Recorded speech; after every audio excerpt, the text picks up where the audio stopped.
This program is brought to you by Pay Global.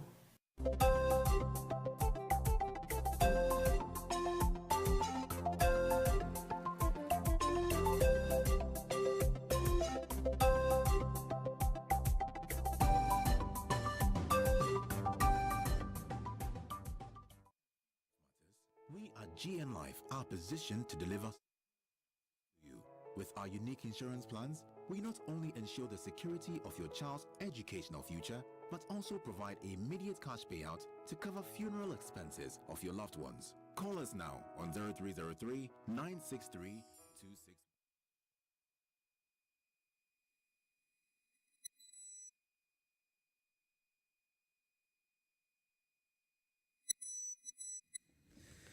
Hello and welcome to Talk Africa, and the program that brings you closer to home by discussing all issues. With me, Jones Ewa. My studio guest today, we have Priscilla Inwakbo. Priscilla is a journalist, and also Candy Kise, who's a radio host and also a social commentator.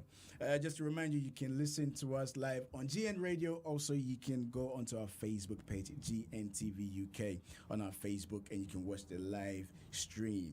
You can also listen to us on TuneIn. You can listen to GN Radio across London on DAB, also on Sky Channel 0185 across the UK.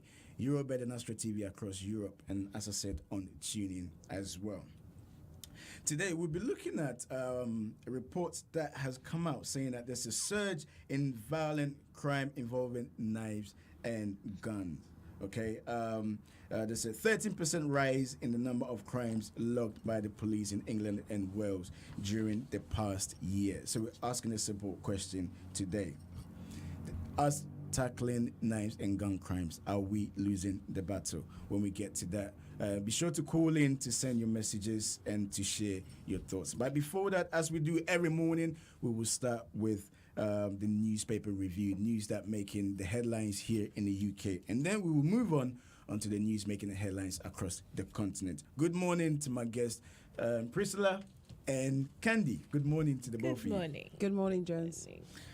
Hope the both of you had a good weekend. Why are you laughing? It was fine. Thank you. Fine. Yes, it was. It was fine. And you, Candy? What have you heard? I haven't heard anything. I'm just asking you. Fine. You had a good weekend? Yes, I All did. right. Okay. Now let's get into it then. Candy, you've got a story making the headline today from the Sun newspaper about transgender classes for kids at the age of 2 years old. Yeah, it says, this is the Sun, and it says, nursery school toddlers are getting lessons from drag queens Right. to teach them about gender fluidity. Oh, what is that? What is fluidity? I don't get it in relation to this. But it says that children as young as 2 are taught specially adapted songs. One of the songs is the skirt on the drag queen goes swish, swish, swish. Okay, so then they're trying to change the whole kind of, I don't know whether it's a lullaby or baby rhymes or what is it exactly? I don't know, but why 2 years old? Why don't you let them grow a little bit and let them determine what they want to be? What is the haste? I don't understand it. I've read it. I read it twice. I still don't understand it. I don't understand why a 2-year-old needs to. A 2-year-old doesn't even know, what's going on. As they grow, they suddenly realize they're girls. They want to wear pink. They want to do this, that, and the other. Why is someone else getting involved in a child's development? I do not understand. Is it that now we want the children to know that they're trans? I mean, what is this? I don't know. I'm not very good with this particular bit of news because I am trying to educate myself on why 2-year-olds need to be interfered with. Priscilla, isn't it the case where people from within the transgender community feel as though they've been victimized a lot, and so for people to get better understanding of how it feels to be a transgender, they need to start with the next generation. A 2-year-old that can't make a decision for him or herself. I think it's, whilst I believe in everybody's human rights and everybody has a right to, to be whatever it is that they feel that they are and what have you. None of us can create another person, for one thing, even though we give birth to them and all of that. But I don't agree. I don't agree with this whole, homosexual lifestyle, LBQTI, whatever it is that it is now. What I don't agree with LGBT plus QI, Yeah. whatever. What I don't agree with is it's the way that they are. It seems to be enforced on us all. And then when you say, but why does it have to be so forceful? Then they say, oh God, we've been going through so much. Do you know what it's like to, but the truth of the matter is we're all going through this journey. You woke up one day and according to you, you've never felt that you should be in this body. You're not it's wrong. But none of us can do anything about that.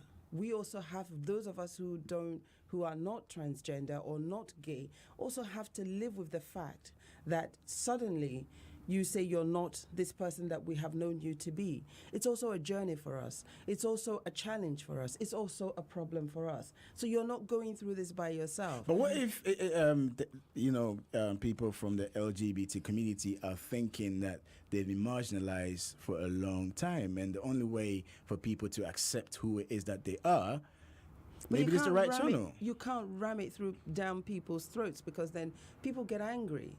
But like I'm saying, we're all going through this. Yeah. So it's not just a one-sided thing that you now have to force society. And if anybody dares to say, well, I'm not sure about that, then you are labeled as a hater. I just think it's out of order.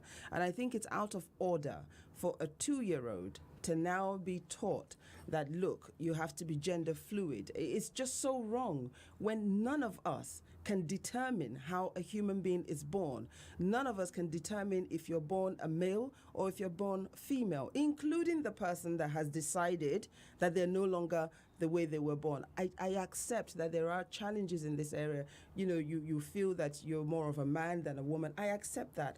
I'm not the creator, so I don't know what goes on there in somebody's mind or that informs that behavior or belief and what have you. And whilst we are all trying to work through that process with you, please don't force it and ram it down our throats. And for crying out loud, allow the 2-year-old to grow.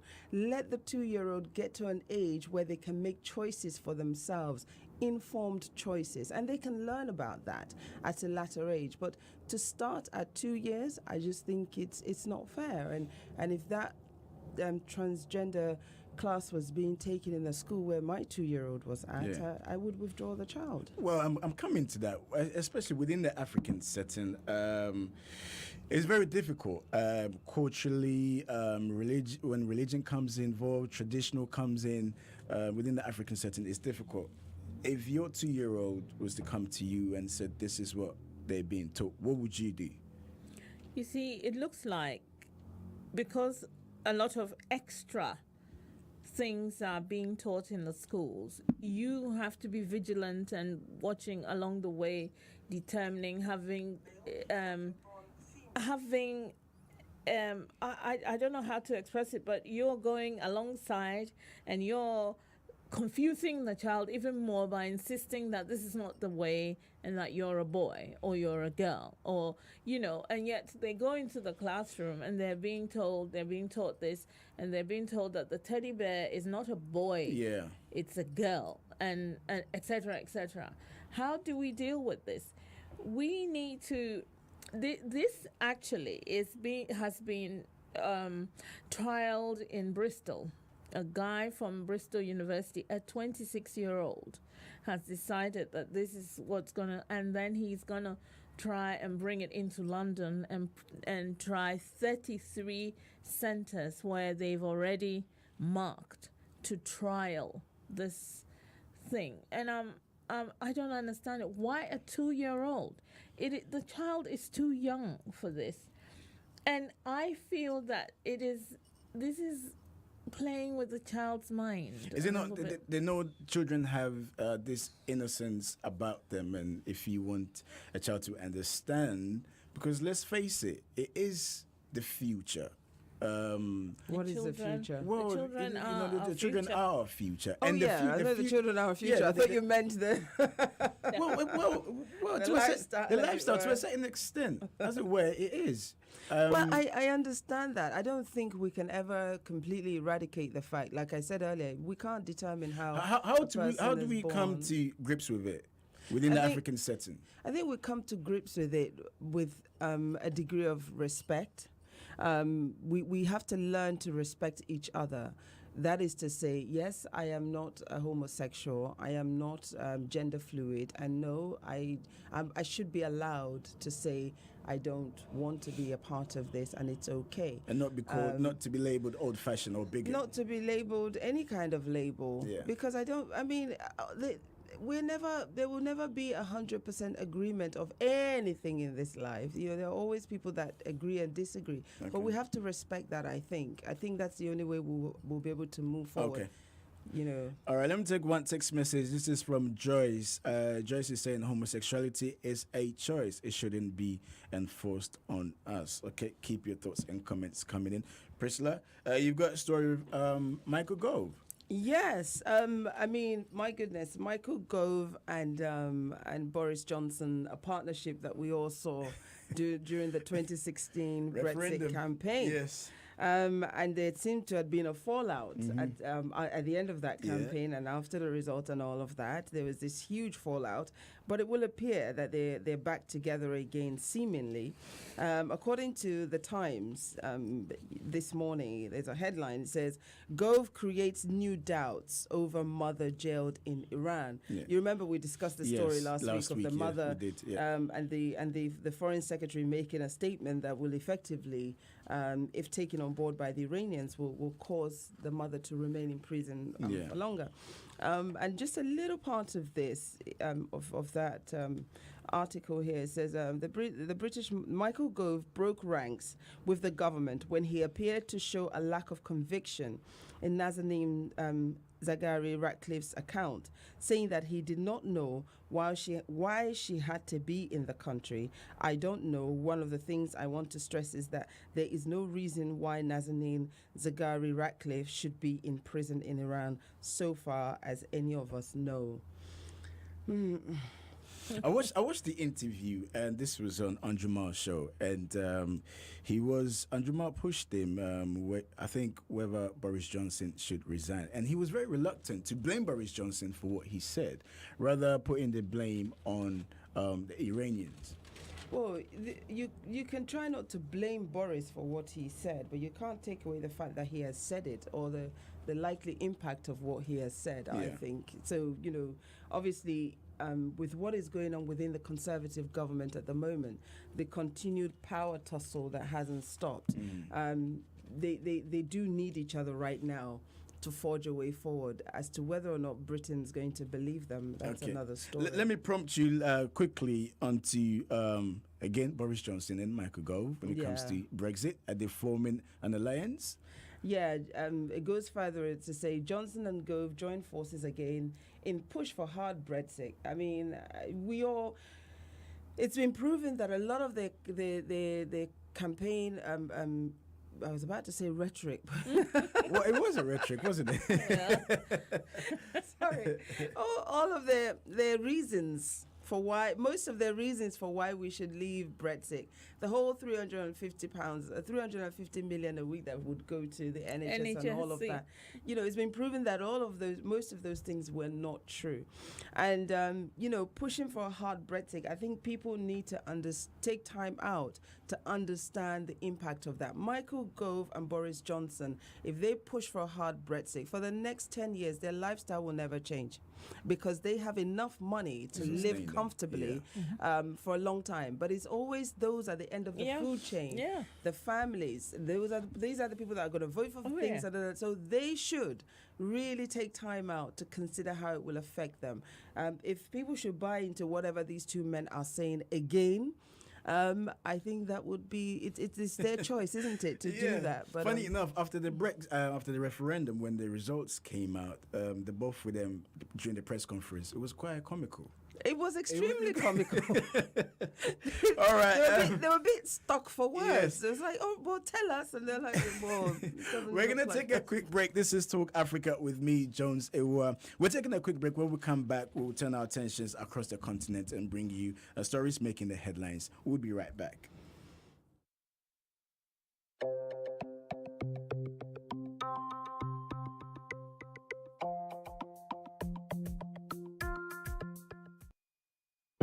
I love social media. I mean, I am social media. So I've decided I'm going to hijack your screens for the next 60 minutes as we surf through your Instagram, Snapchat, Facebook, Twitter, and all of it.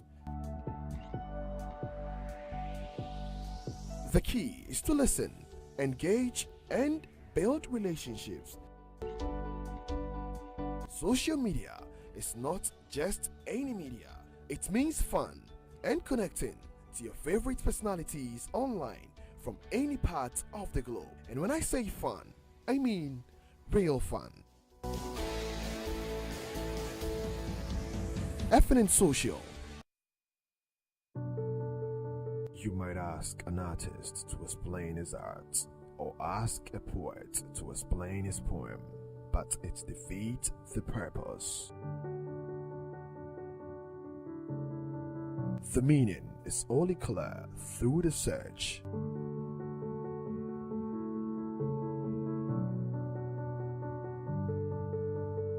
Painting is the silence of thought, the music of sight. Painting is just another way of keeping a diary.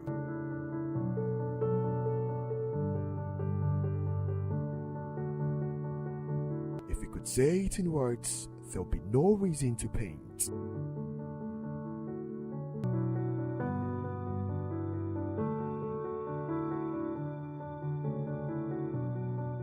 E-News Redefined. Wondering what's going on in the life of your favorite entertainment personality? Wonder no more, because the Daily Setbit has got you covered with the latest in entertainment news, gossip, fact, rumors, and of course, some sizzling interviews. Not just that, did you know actor Jimmy Foxx's real name is Eric Malone Bishop? I bet you didn't know. On the Did You Know segment, we bring you some mind-boggling facts you might not know about your favorite celebrity. We don't only set the trend with our stories, we bring you trendy videos and images that have gone viral on social media. Your entertainment just got better.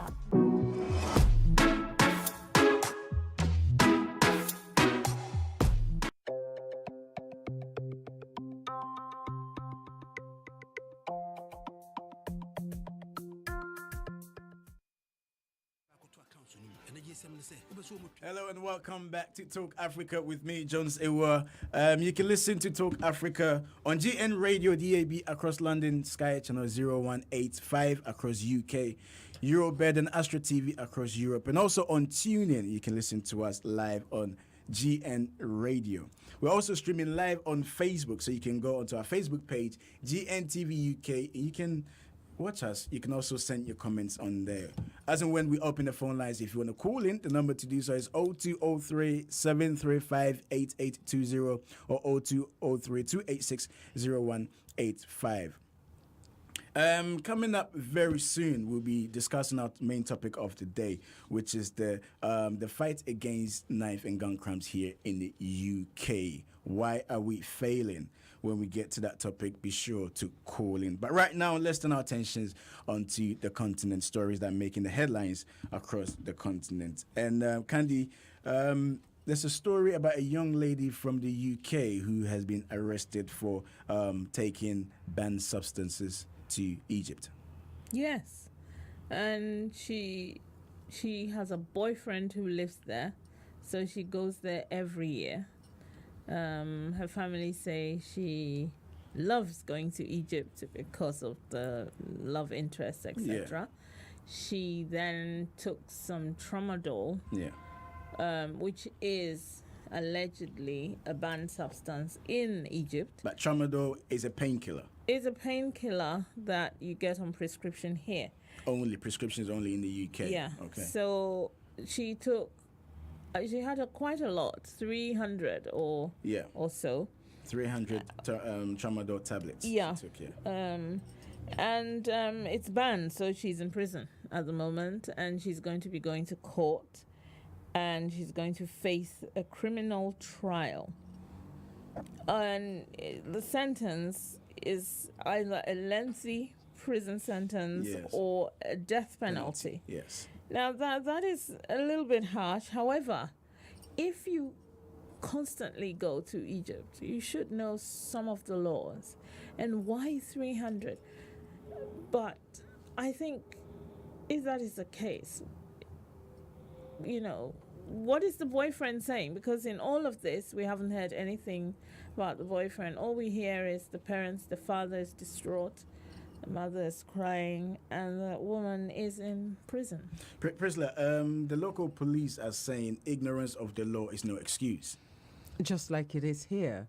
But her lawyers are saying that they have sufficient medical certificate that will help her case. But just like you said, Candy, 300 tablets is quite a lot. It's quite a lot. Even if somebody has a bad back, you're effectively, taking for a couple of years there. I don't know how many you would need to take in a day. But you're suggesting let's just say 1 tablet a day. That's at least, So I think that it's 300 tablets. It's exceeding what you would ordinarily carry for someone who is unwell in one go. So I think that's probably what is causing the problem here. That is what is suggesting that it's not just for somebody's bad back. Are you planning on selling the tablets? Well, maybe they don't have very strong painkillers over there. So family and she friends. goes there at least once a year. So family and friends She makes a regular trip every year. She could take less. She could carry a few packets each time.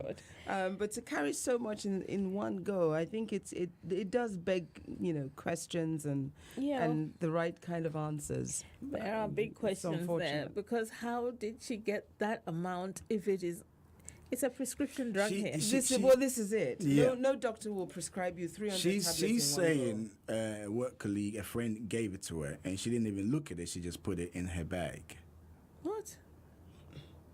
Work colleague gave it to her for her own boyfriend. And she didn't even look at it. She just put it in her bag. She said she's obviously her ignorance. She feels bad for her being ignorant. However, she shouldn't be punished for that level of ignorance.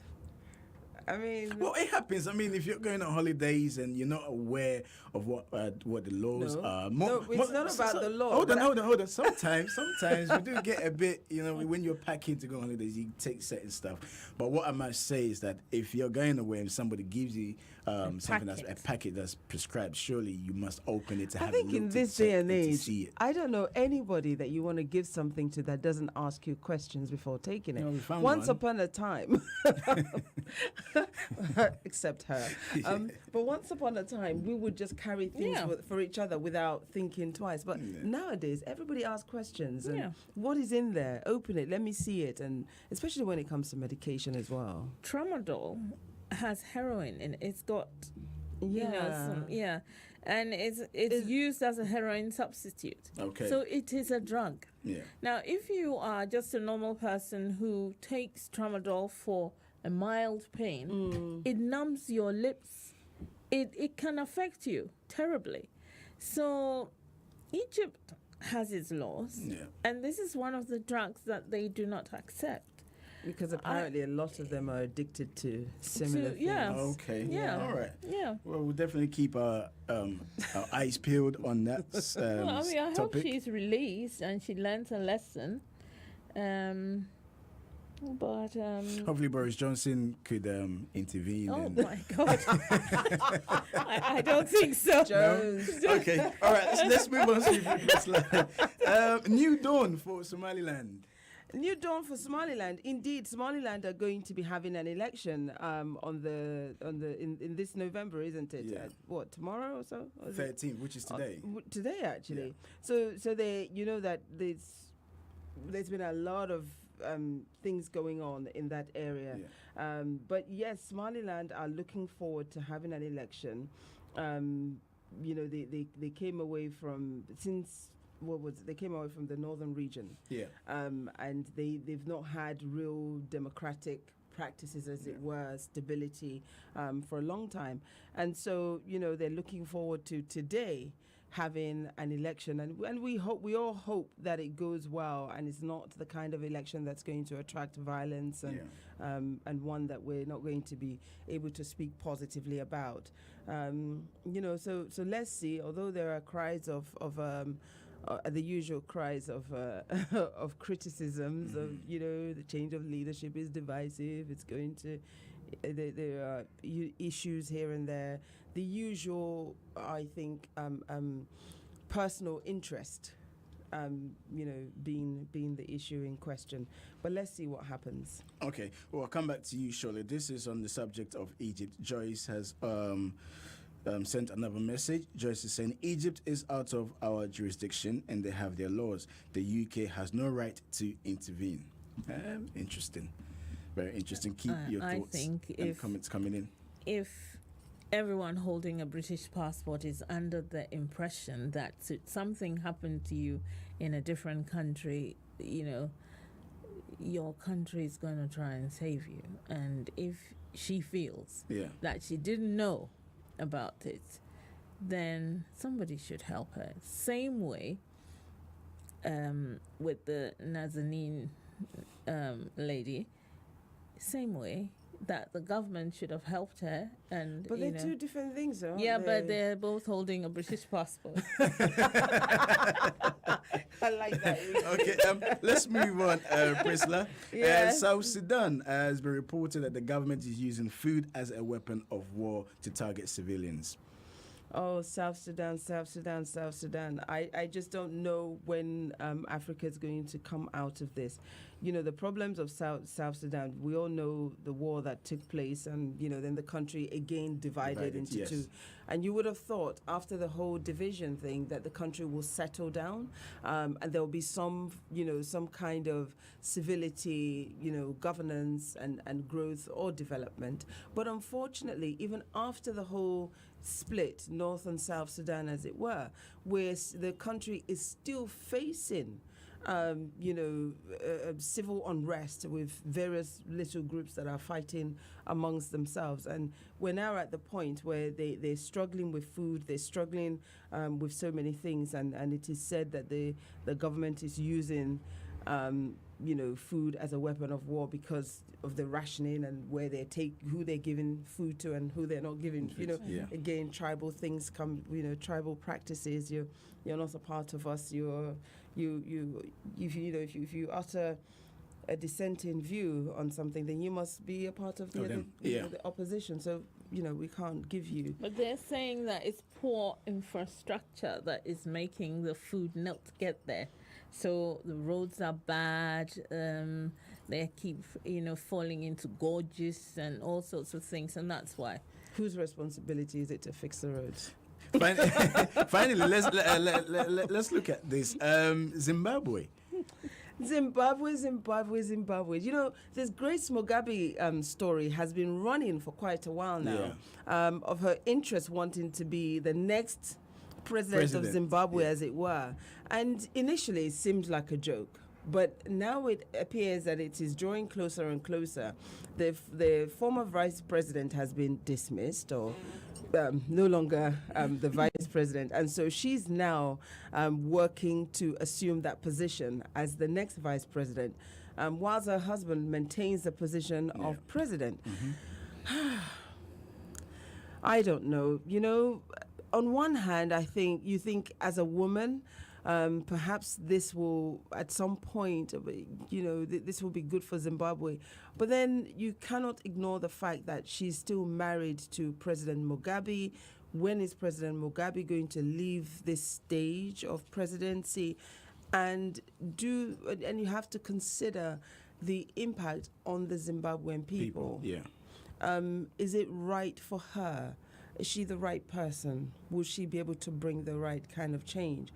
Because looking at the story and obviously having been following it for a while, the natural step is that she's working towards becoming the president of Zimbabwe. Yeah. But then what would that mean for Zimbabwe? Will it really bring change? And when I say change away from the ideologies and the style of governance of Mugabe himself. Will she be able to bring about real democracy for the people of Zimbabwe and development and governance? Speaking to a Zimbabwean yesterday, we were discussing this issue, and he said some Zimbabweans are just waiting for Mugabe to step aside.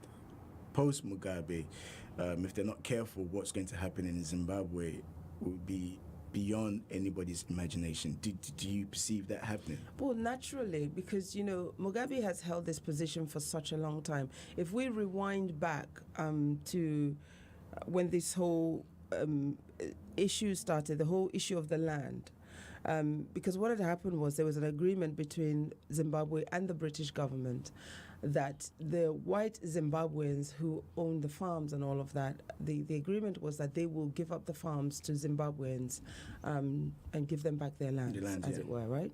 When the time came for that, the British were trying to negate on that agreement. And Mugabe, as the president of Zimbabwe at the time, stood up and said, no, you're getting out. And just basically forced out all the farmers. And at that time, it seemed like a great thing. But then what he now failed to do on doing that was to now ensure, because there was a time when Zimbabwe was literally the breadbasket of Africa. Yeah, absolutely. They produced, what we ate.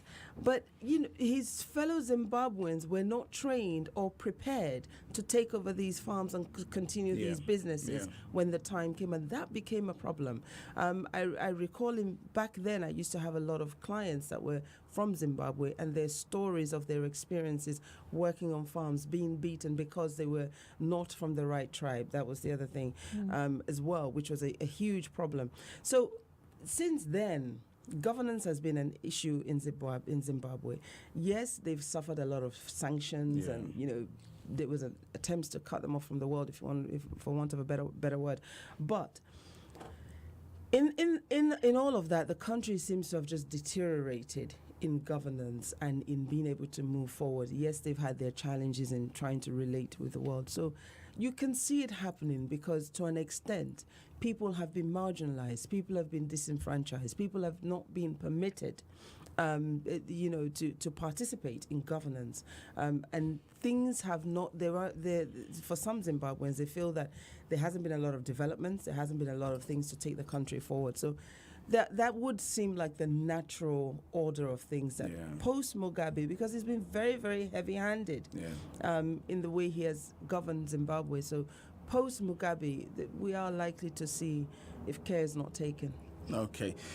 You can call into the studio when we start talking about our main topic of the day. The number to do so is 0203-735-8820 or 0203-286-0185. I've just been told we have an issue with the 0203 number, 735-8820. That number, please don't call that number. You won't get through, but you can call this number instead. 0203-286-0185. When you call in, you will get through. Also, we're on GNTV UK on Facebook. We're streaming live. You can also listen to us on GN Radio. I'll say it and say it and say it again. There's no excuse for you not to listen to Talk Africa every morning. Why are you laughing, Priscilla? Because you're saying it again.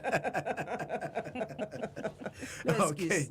We're taking a quick break. When we come back, we turn our attentions to our main topic of the day, which is knife and gun crimes. Are we losing fighting against knife and gun crimes? We'll be back shortly.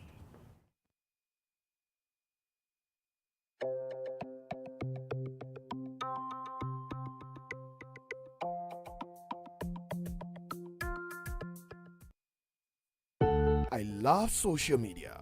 I mean, I am social media.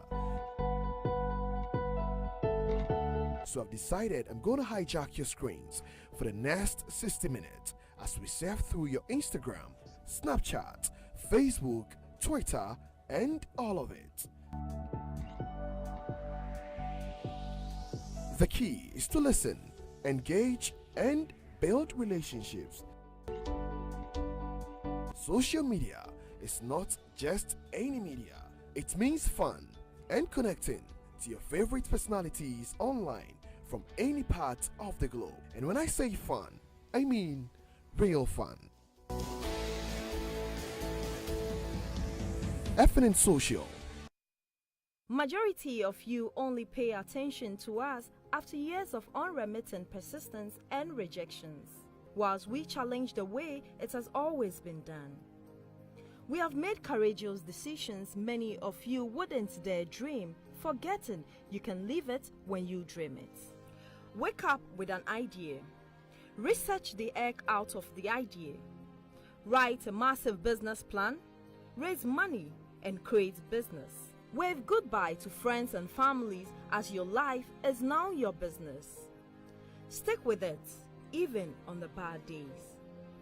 Following your massive expansion into a worldwide domination, retire to your favorite highland or go back to step 1 and wash, rinse and repeat. The CEO's Chair, showing on GNTV UK.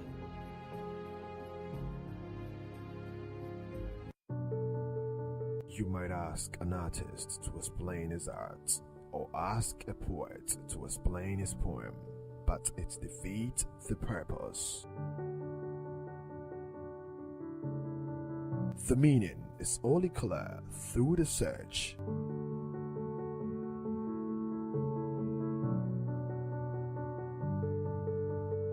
Painting is the silence of thought, the music of sight. Painting is just another way of keeping a diary.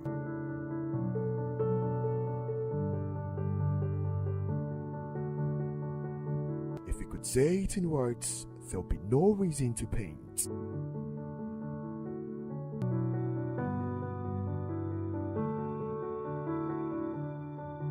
Beloved, God created man with the dust of the earth. God breathed the breath of life into mankind, so man became a living soul.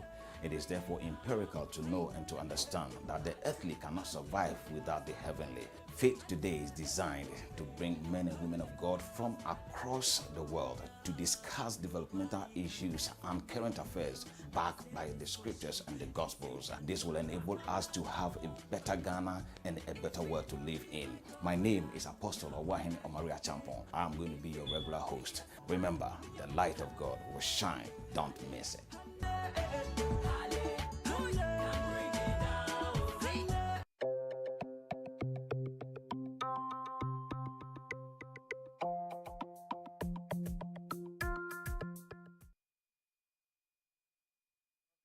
Talk Africa with me, Jones Ewa. My studio guest today, we have Candy Kisei, who's a radio host and also a social commentator, and we have Priscilla Nwakpo, who's a journalist. Did I say it properly? Nwakpo? We're working on this, Jones. Winkpo. We're going to do the Winkpo exercise every time I come here. Winkpo. How now, brown cow? Winkpo. Okay. All right, now let's move on to our main topic of the day. As I said earlier on, there's a surge in violent crime involving guns and knives that has led to a 13% rise in the number of crimes logged by police in England and Wales during the last year, official figures have shown. So we're asking today, why are we failing in tackling the knives and gun culture? You can call in today. The number to do so is 0203 286 0185. 0203-286-0185, or you can send us a text message on 0793-286-1328, or you can go onto our Facebook page GNTV UK and then leave a comment there. We'll do our best to read all your comments. Priscilla, with what I've just said, when it comes to knife and gun crime issue, especially within the African community, it really, really affects us. Reports that has come out recently showing that it has risen. That's why we're asking, why are we failing? You know, every year it goes up. every year a number of our young people are being killed by knife and by, gun crime. I often wonder, what is it we are not doing? I know that the police will say that, there's an increase in stop and search, there's a this, there's a that. But I think also that the government needs to look in areas, and we as the African community, we also have a duty and a responsibility, I think. I think there are different areas, that may be contributing to this increase. One of them is the services that government stop providing. The cuts that they make.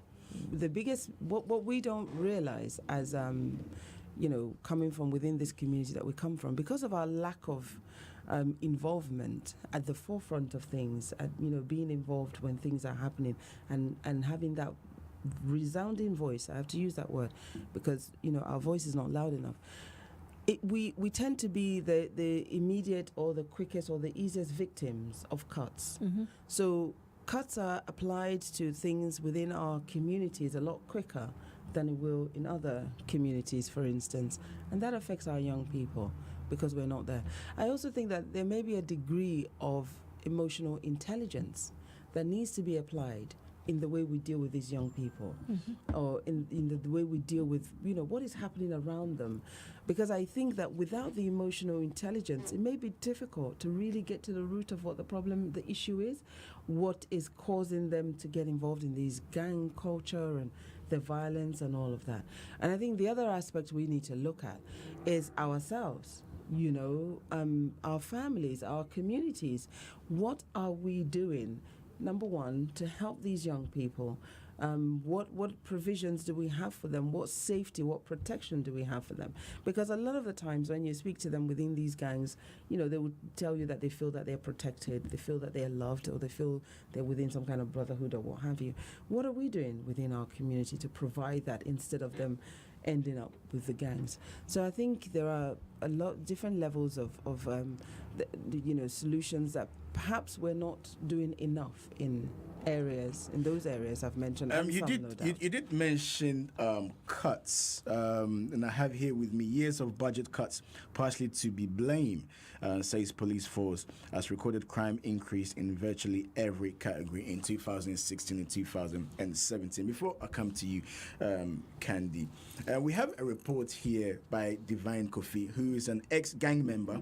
He shares his story on how he got into the gang culture and also how he managed to turn his life around. Let's listen to this report, and when we come back, we continue with our discussion.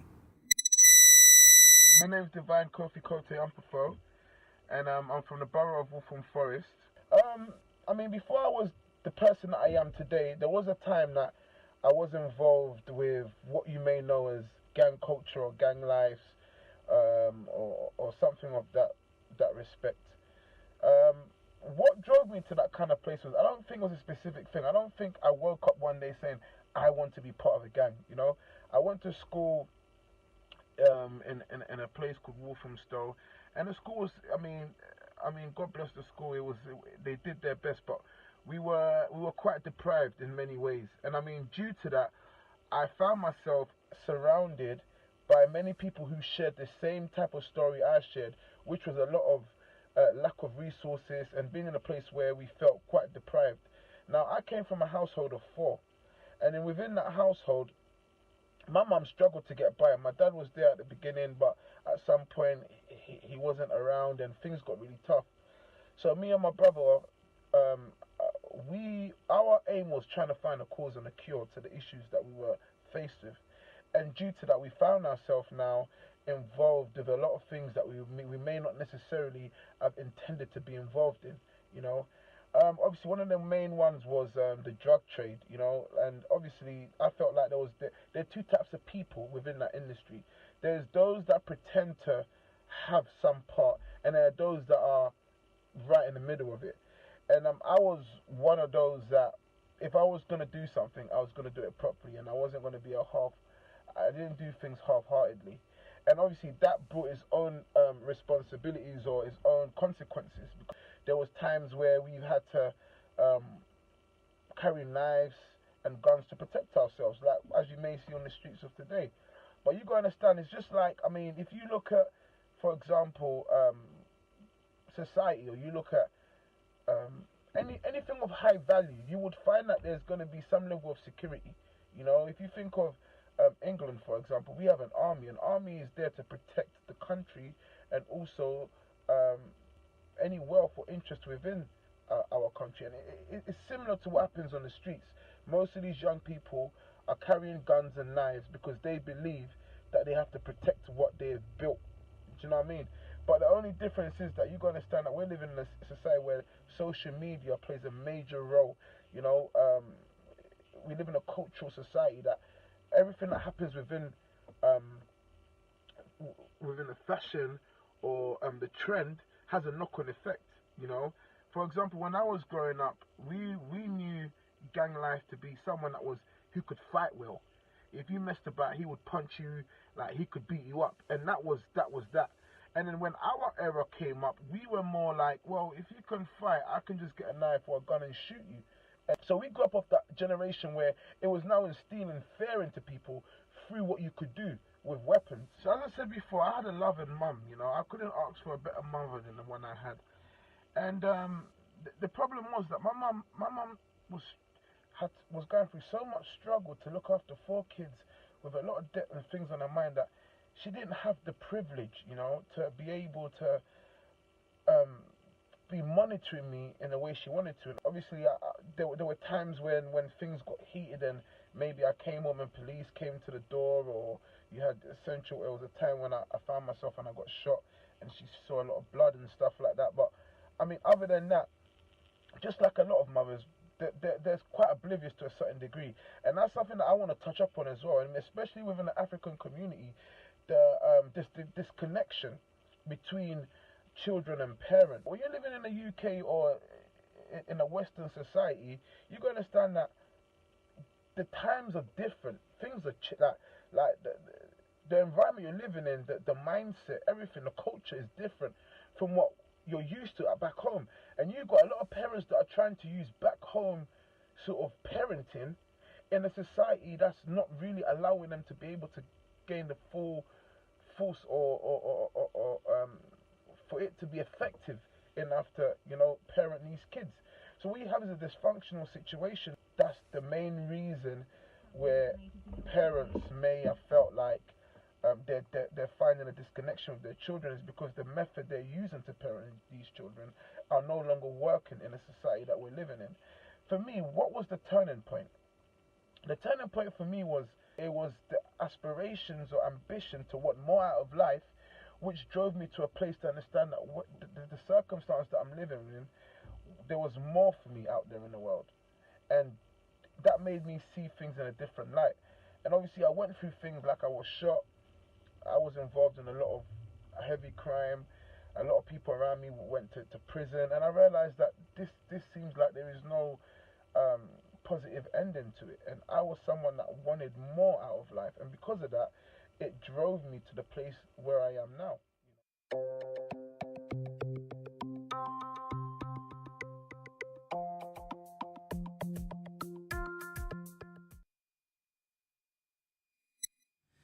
Okay, that was Kofi Divine sharing his story. Candy, you listened to what Kofi had to say. Fortunately for him, he was able to turn his life around, but unfortunately for others, they still caught up in this, shall I say, circle, this kind of lifestyle. Yeah, it's quite sad. His whole story, it was heart-rending. However, you know, he was determined at some point. He said something that he said, which was amazing, was whatever he does it well. So if he was selling drugs, he was doing it really well. And if he was, you know, that oh God. Doesn't like to do things by half. No, not at all. And that is terrible because, first of all, was he aware that it was illegal to do that? And while he was doing it, he knew that it was dangerous. There was gun crime in the midst of it all. Somebody is always pulling the strings of the people, the young boys who are selling these drugs. And then that is where the gangland issues come in and all of that. And it's quite sad. People always give single mothers a bad rap, but I think it all boils down to, as you said, the food chain. The food chain issue is somebody who is working hard. I mean, a single mother with 4 kids, there's nothing wrong with that. There've been a lot. What about widows? There's still single mothers, you know. Exactly. No. Go on. And then this woman is going to work, her children. When we talk about cuts and etc., they could have gone to a community place to play table tennis or whatever it is that, you know, theater. There used to be areas for children to go and join in drama and theater. All of those things have been cut. Now, we also have a little problem where you cannot discipline your child because social services is on top of you. So people leave their children. It's not intentional, but they're busy anyway. And then they become feral, and then they do all these things, and then here we have a problem. We, the community, Africans, we really need to sit up. And what the word is wake up. To wake up. Yeah. Okay, Candy touched on something, Priscilla. She said, we're not allowed to discipline our children. And the children do know that as well. The young people, they know that. So therefore, the police gets involved. And the police are the ones supposed to deal with young people getting into crime. However, there's cuts on the police's side. So therefore, if you look at it, parents are really at loose ends. They can't win. They can't lose. They can't win. It's a bit of a catch-22, isn't it? Really, like you said, the police are suffering their cuts. So it makes it difficult for them to police some of the areas, you know, that they would normally do to prevent crime. And then, as parents, we're not allowed to discipline our children. And as a result of that, we're empowering the young people to more or less do whatever it is that they want. And that, because they know they can get away with it, they would try it. As children, we have all done it. You know, whatever you think you can get away with, you're going to, you know, try and get away with it. But where you know that there is some kind of questions you have to answer, and there's a punishment at the end of it, you will think twice at least. You know, you wouldn't want to get involved in certain things. But I think, you know, the young man also said something that was really crucial there. Much as he loved his mother and he couldn't have had a better mother, he speaks about the fact that she wasn't there. He said she was oblivious to what was going on. So she wasn't there. Yeah, she wasn't there. You know what I mean? Well, so there that is crucial, because I think that if these young people had, you know, in Africa growing up, your parents may not have been there, but there were adults who were also bringing you up. And you dare not put a foot wrong. Everybody will deal with you. You know, your rights, you had rights, but you do things that you're not supposed to do. They will all slap or flog you at some point for doing it. So there was an adult around, there was a figure around that you knew they were in control, they were in charge, and you dare not, you know, you respected yourself as a child, you know. And over here, we've taken all of that away. We don't have that community of people that are helping to bring up our children. Because we do need it. You know, if you live on an estate, in a neighborhood, it's that community of parents that helps you to look after your children. And if we don't have that in place, where these are adults that can be trusted, adults that children can look up to, adults that can protect these kids as well and support them as they grow, then most adults nowadays will be careful because they don't want to be accused. Of some crime because they try to help out a child or something. Just to echo what you just said, you said that experts blame the breakdown of family life for the rise of gang culture. They said the gang has replaced the family unit and provides youngsters with structures and all sense of belonging. Well, that's it. Yeah.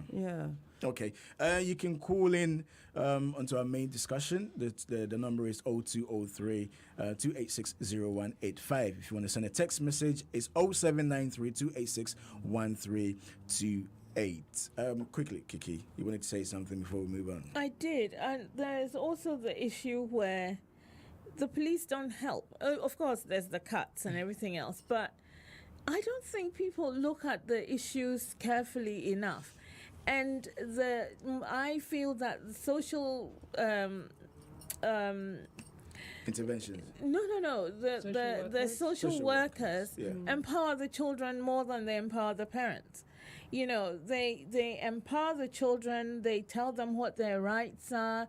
You see, if the social worker is thinking of the family unit, they would try and keep them together, and everybody would get some education of some sort.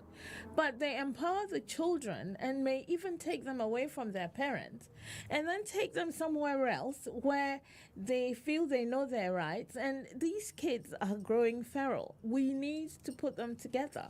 It's a difficult situation, isn't it? It is. Because you have situations where children are being abused and killed and damaged by families.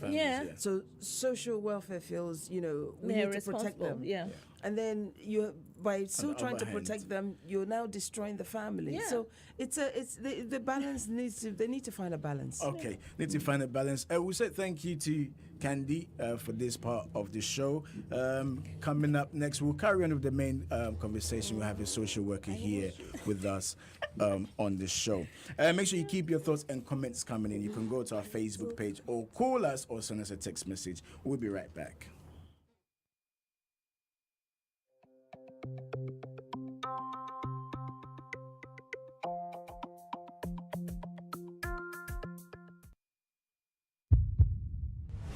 Doing something illegal in there? No. What? Your lesbian fixation? Huh? You call that a lesbian fixation? It is happening live. I am just coming from their room.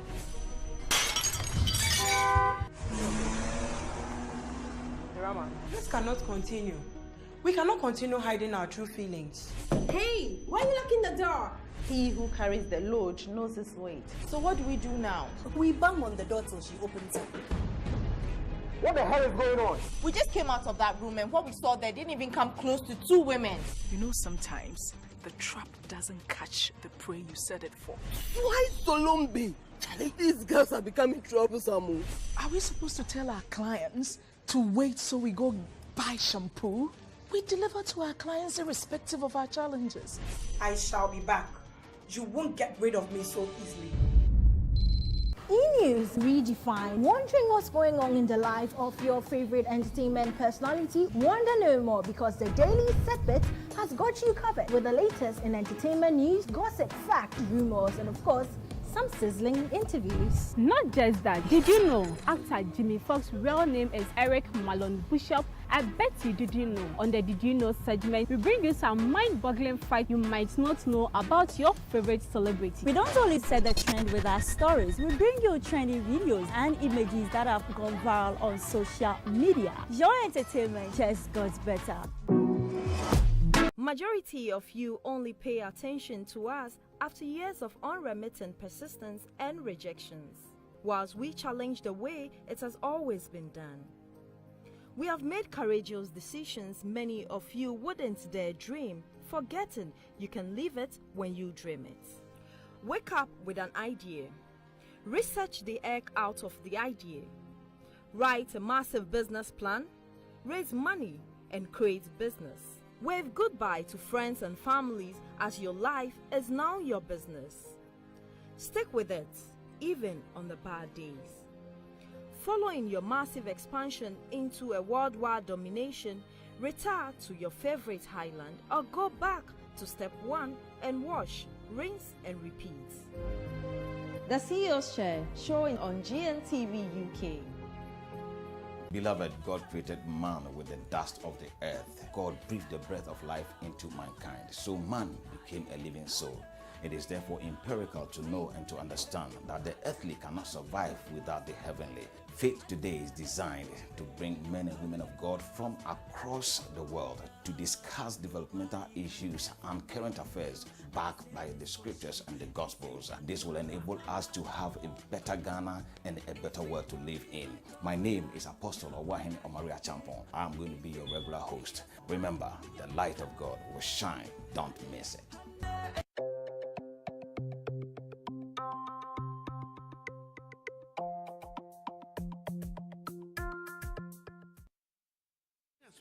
GN Bank. I won't crab at a best We're back live. This is with me, Jones Ewa and Prisla Wickbo.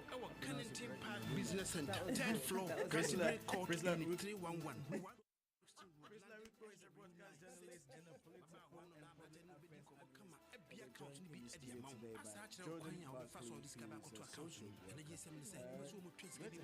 Here with us this morning, Jordan. We're talking about should I say tackling knife and gun crimes here in the UK, and I know you work with a lot of young people. During the conversation, we were looking at the police cuts being partially to be blamed for the rise of knife and gun crimes in the UK. Also looking at the parents looking after the children. We saw one clip from Kofi Divine saying that he loved his mum dearly. However, his mum wasn't around to check up on him to see what it is that is going on. With the young people that you've dealt with, why would one feel the need to pick up a knife? I think it's very difficult because there's so many different factors which impact that decision. And I think often when we have conversations about gun and knife crime, we're talking about it from like a systematic kind of angle. So we're talking about, these children are being stabbed and they're being, shot, and what can we do about it? But I think we really have to talk about why. And I don't think that is a conversation that we have enough, because it's a difficult conversation. What makes a child pick up a knife? And I think it's a lot to do with gang culture, and I think it's a lot to do with society. And I think when you really get underneath the surface of it all, especially if we're looking at gang culture and talking about that being connected to gun and knife crime, it's this idea of young people feeling displaced, feeling like they don't belong, and creating their own kind of cultures, their own worlds. And those worlds are sometimes very negative, and you have the consequences of people being shot and killed. And I think actually that's a harder conversation to have than what should we do about this child that's been killed or stabbed. Really we should be talking about why is there so many kind of pull factors into this negative lifestyle. So I don't know if I haven't helped, but we can ask those questions. That's fine. Now, in 2010, a 17-year-old boy called Godwin Lawson was fatally stabbed.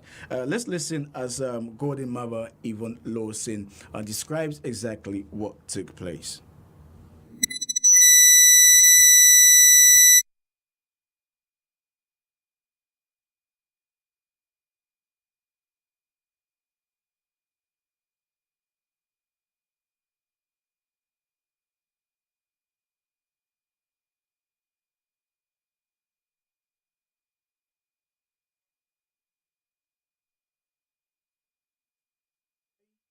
And when we do, I'm sure the producers will let me to play to launch that video again. Now, Priscilla, let's look at this instance. I mean, there's a lot of young people that like to say, the parents weren't around, but these young people at home, sometimes they're different to what they are when they go out. How then does a parent how are you able to look see what your parent see what's is going on. What's going on, how your child is at home and when they go out? I absolutely agree with you. It's really difficult because the children will come home from school and they seem they will behave accordingly, they're doing their homework and what have you, and you think it's fine. But I think it demands that as parents we have to be close to our children. There is no other way around it. You've got to be able to have conversations with your child about just about anything that they want to discuss. And I think it's having that openness and being available to the point that they feel they can come and tell you things. I remember my daughter years ago when she was about 6 or 7, she said something to me one day. She said, Mom, I'm going to tell you something, but promise you're not going to get angry. We would start like that. promise you're not going to get angry. Yeah. I'll be like, okay, I promise I'm not going to get angry. And she would tell me, something, and I'll be there fuming, but I have to keep a smiling face because I've made the promise. Yeah. And, without those, and we had those conversations many a times where I would be like, oh, really? So that's okay, I see. And then I'll sort of go into this mode of, can I be excused for a moment? So I can take a moment. Yes. I had to take moments because I was like, oh, God. Yes. What do we do from here? Priscilla, carry on taking a moment. Let me launch this video. I think we finally got the VT to work now. So let's take a listen to what Yvonne Lawson said about the fatal stabbing of her son. It all started in 27th of March 2010. My son's name was Godwin Lawson. He was 17 at the time. He went to see his friends that he had known since primary school. And as they were walking home, they got attacked. Walking down the road, the four men, young men, who were all wearing dark clothing, some had balaclavas, started attacking Godwin's friends, not just attacking them, actually stabbing them with a knife. And he got stabbed. He suffered from one stab wound. Unfortunately, it went straight in his heart, and within minutes he had lost his life. I think it is very difficult, extremely painful, and I don't think I would ever be able to get over it. I have learned to live with it, learned to live with the fact that he's actually gone and not coming back. He's actually died and left us. That took me a long time to get over that. And just the pain and the disbelief and the anger, the depression, it's just all the mixed emotions mixed together. Because it's so unnatural. Obviously, as a parent, when you have your child, you've got hopes, you've got dreams about them. And when they suddenly just die, I would say he's been robbed away from our lives, and that dreams all comes to a standstill.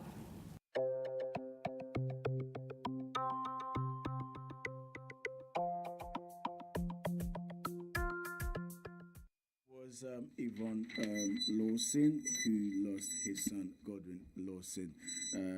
He was fatally stabbed. We have Yvonne Lawson on the line. Good morning, Yvonne. Hello. Hello, good morning. Hello, Yvonne. Hello, can you hear me? Yeah, good morning to you. Okay, I think we're having a few difficulties. Okay, Yvonne, can you hear me? I can hear you. Oh, fantastic. First and foremost, thank you very much for talking to us this morning. We're grateful for your time. Thank you. We've just seen a tape of what happened back in 2010. I don't even know where to begin. First and foremost, how have you been coping? How are you? Well, it's a really, really sad story. Our lives has changed since 2010. Not a day goes by not that we don't think of Godwin and think of what happened and how his life would have been if he hadn't been tragically killed the way he got killed that night. So basically, it just changes you. It changes everything about you, your family, and the whole community just changes from one stab wound. Tell us a bit about Godwin. What was he into? What was he like as a person? So Godwin was a lively boy. He was very popular. He was very dedicated. He was into football.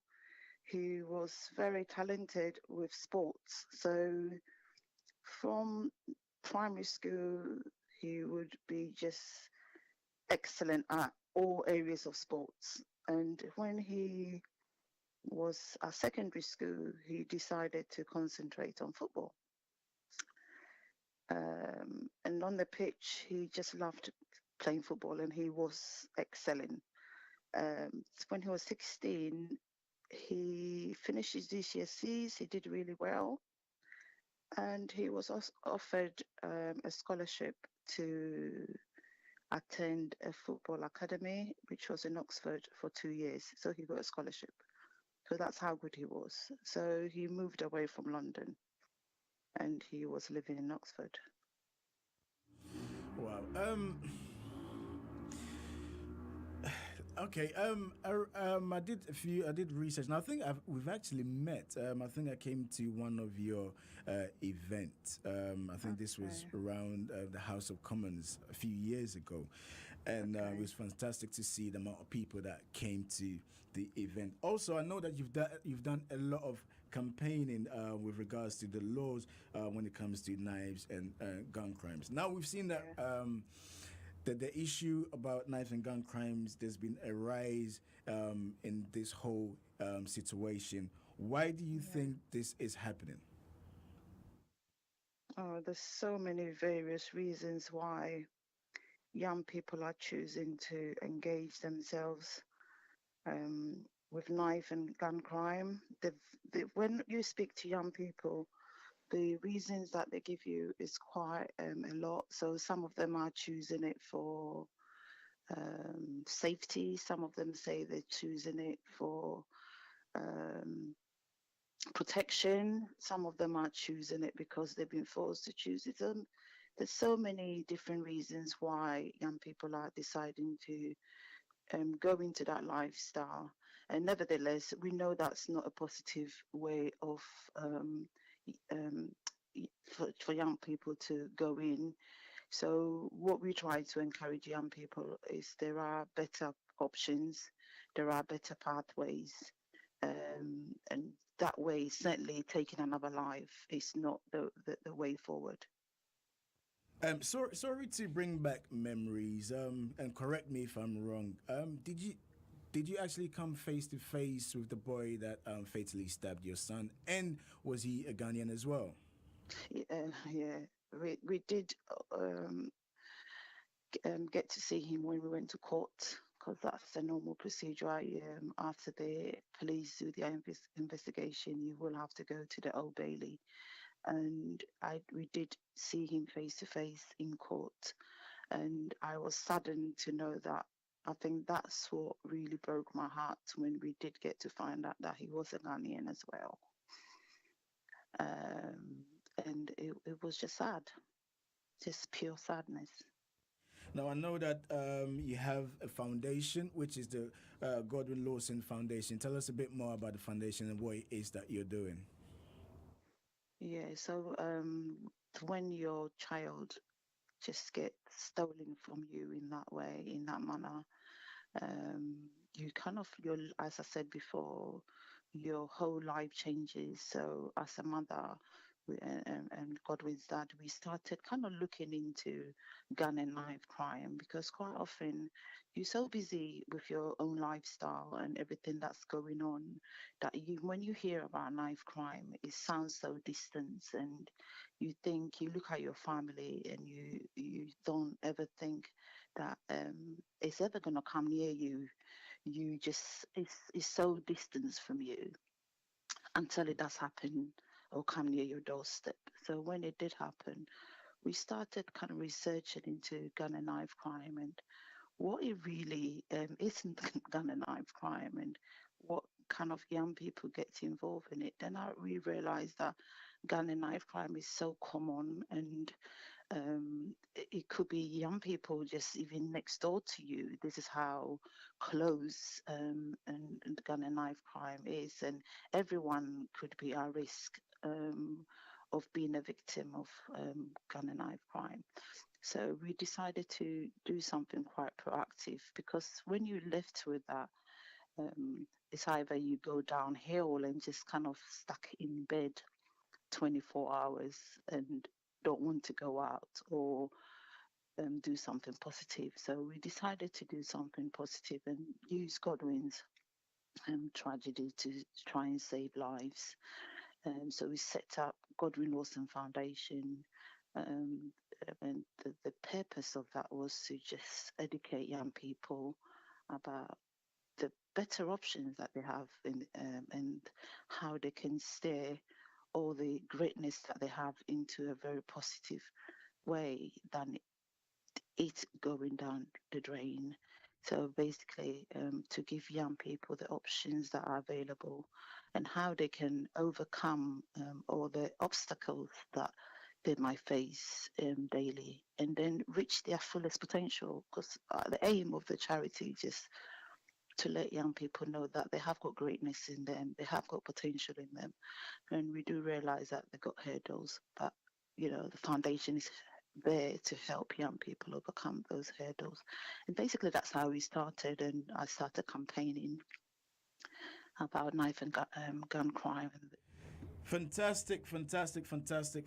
And finally, Yvonne, just for time reasons, how can people get in touch with your foundation?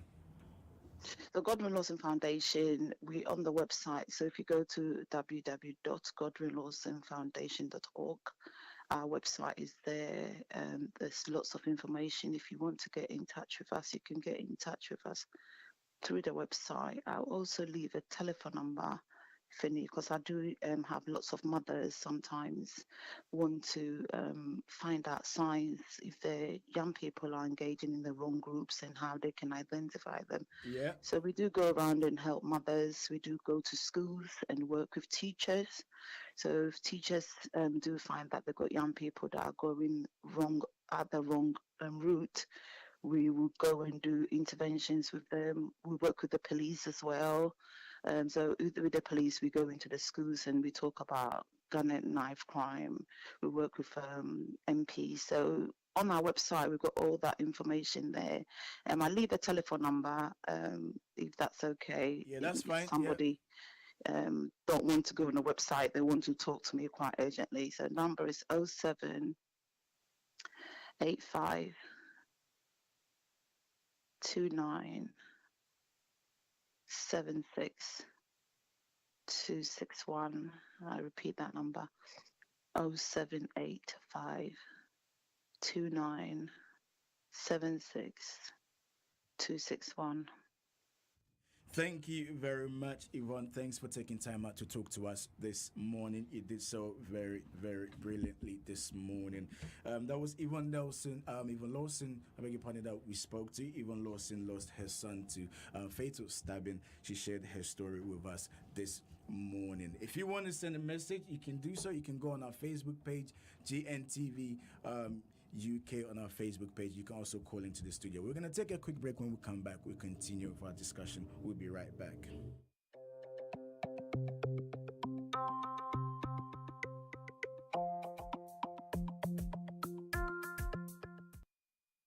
I love social media. I mean, I am social media. So I've decided I'm going to hijack your screens for the next 60 minutes as we surf through your Instagram, Snapchat, Facebook, Twitter, and all of it. The key is to listen, engage, and build relationships. Social media is not just any media. It means fun and connecting to your favorite personalities online from any part of the globe. And when I say fun, I mean real fun. FNN Social. You might ask an artist to explain his art, or ask a poet to explain his poem, but it defeats the purpose. The meaning is only clear through the search.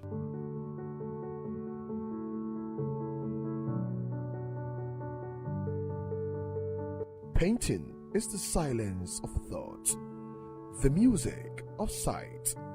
Painting is just another way of keeping a diary.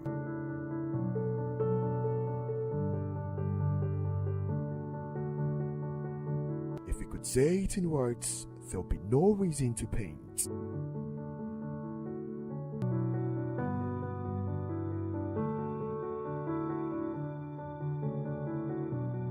E-News Redefined. Wondering what's going on in the life of your favorite entertainment personality? Wonder no more because the Daily Setbit has got you covered with the latest in entertainment news, gossip, fact, rumors, and of course, some sizzling interviews. Not just that, did you know actor Jimmy Fox's real name is Eric Malone Bishop? I bet you didn't know. On the Did You Know segment, we bring you some mind-boggling facts you might not know about your favorite celebrity. We don't only set the trend with our stories, we bring you trendy videos and images that have gone viral on social media. Your entertainment just got better.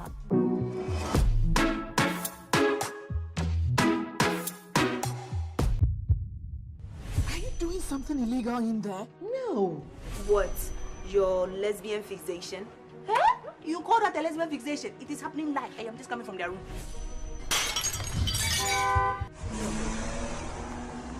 Drama. This cannot continue. We cannot continue hiding our true feelings. Hey, why are you locking the door? He who carries the load knows his weight. So what do we do now? We bang on the door till she opens it. What the hell is going on? We just came out of that room and what we saw there didn't even come close to two women. You know, sometimes the trap doesn't catch the prey you set it for. Why Solombi? These girls are becoming troublesome. Are we supposed to tell our clients to wait so we go buy shampoo? We deliver to our clients irrespective of our challenges. I shall be back. You won't get rid of me so easily.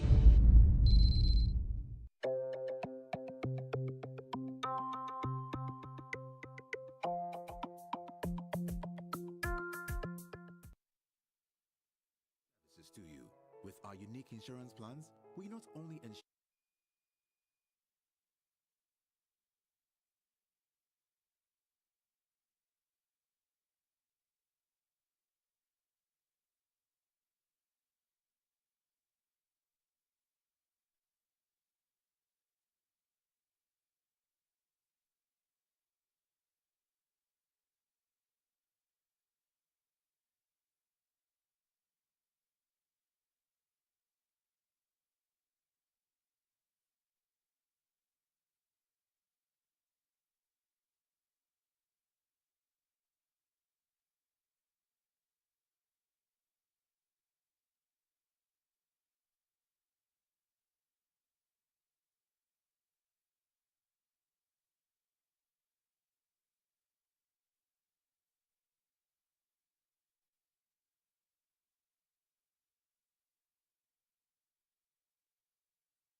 for 0203 735 9622 and I call line GN. Welcome back to Talk Africa with me, Jones Ewa. I'm in the studio with Priscilla Nwakbo, who's a broadcast journalist, political and public affairs analyst, and also Jordan Barkley, who's a social worker here with us this morning. Yes, again, thank you for joining us in the studio this morning. Jordan, you heard Yvonne Lawson talking about her experiences. You deal with young people and you wanted to touch on why. Yes. Yeah. So just elaborate on that why, because we tend to focus on, somebody that's been stabbed, somebody that's been shot, killed or whatnot, but why? What's the reason behind the person committing such acts? I think there's a lot of reasons. I think we tend to focus on the end product, which is the person being shot or stabbed, and I think we have to talk about why young people are doing this. What is it that makes someone leave the house with a knife or with a gun? And I think Yvonne's story is absolutely heartbreaking and it's really difficult, but she touched on the fact that a lot of young people that she's spoken to have expressed different reasons as to why, and they're walking with a knife for protection, or they're walking for a knife because they're being forced to. And I think we have to really get behind that. Why do they feel so unsafe? And why is it that they are being forced to, who is forcing these young people to do that? And what is the purpose of them carrying the knife? Because, I think when we have discussions around gun and knife crime, sometimes we link it to like America and their knife and their gun statistics. And if everyone's walking with a gun, chances are someone's going to be shot, isn't it? And I think it's the same sort of thing here. If someone's walking with a knife, whether you're protecting yourself or not, chances are someone's going to get hurt. So, I wish I had the answers. It's a big task, and I think this is why probably a lot of people have kind of left it alone, because actually it's easy to have conversations about the tragedy than to actually have conversations about the causes. But I think the young people that I speak to, it is very much along the same lines. They feel unsafe. They feel like they need protection. I think we have to really address that. Why do our young people feel so unsafe that they're willing to risk their own life as well? Because you can take someone else's life, but then you're going to prison. You've lost your life as well. Absolutely. For what? What are they risking it all for? I just don't think we've gotten there yet. We haven't figured that part out yet. And I think once we do, that will really help us to kind of to address it. Rizla? Yeah, I agree, with what she's saying. I think also that part of prevention, there should be a lot of work towards prevention. And in working towards prevention, we're asking the why questions. In understanding the why questions, we're able to inform these young people for whatever their various reasons are, as Yvonne stated, there in her phone call. But I also think that I made mention of emotional intelligence earlier. We need to use a lot more of emotional intelligence, understanding where these young people are emotionally. I think if we understand that, we can help them. If we also help them to understand the wider consequence of their actions. It's one thing you're going to take somebody out, you've taken them off the streets, but if you get caught, you're also losing your life, because you're not going to spend 20 or so years behind bars. And when you come out, you have a criminal record. It's going to prevent you from doing so many things. I know people get past that, but not everybody does. For some, and the other problem as well that tends to happen with these young people is that once they get involved in this life of crime, it becomes a career. Yeah. And they don't know any other way of life. And it becomes this horrible cycle of they would rather commit crimes and go back into prison than sort of be out there and face society. I think that comes from a space of, what is out there? Well, this is it. What are, if you have no kind of aspirations as to what you want to be or what you want to achieve, then actually going to prison where you feel safe, actually, or where that's your comfort zone, you're just going to do that. Because when there's no other alternative, you're going to return. Isn't it devastating? Absolutely. I think the other thing also that we need to ask the questions about is some of these Scandinavian countries have prisons that they're turning into hotels, or they have prisons that are wonderfully and beautifully built, but no prisoners to occupy them. Yeah. What are they doing with their young people in those countries that are ensuring that the level of crime is not increasing but decreasing year on year? Absolutely. So perhaps we need to take a few lessons from there, absolutely, and apply them here. Yes, the societies are not the same. There are differences, but I'm sure that there are some key things they do that could be useful here, and in helping in the prevention, because they have, they're shutting down their prisons because there are no uptakes. Don't want to fill it. Yeah. Absolutely. So what are we doing here that I think we've lost we don't that. have enough prison space? What is prison? This is a whole different topic, so we're just going to... No, go on.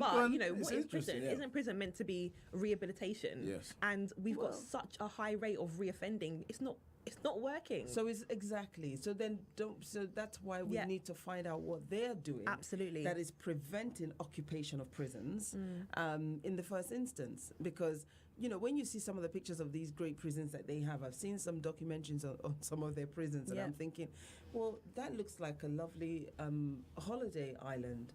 Why are people not committing crimes to come and live in this great space that they have? And they are great spaces, so there must be something they're doing, and I think that they're not all going to work. There's got to be, but there has to be key things that they do that surely can be implemented here that will help to prevent as opposed to. Okay. Let's take a call. This is from Mr. Aite. Mr. Aite wants to contribute to what is going on this morning, what we're discussing this morning. Mr. Aite, good morning. Good morning.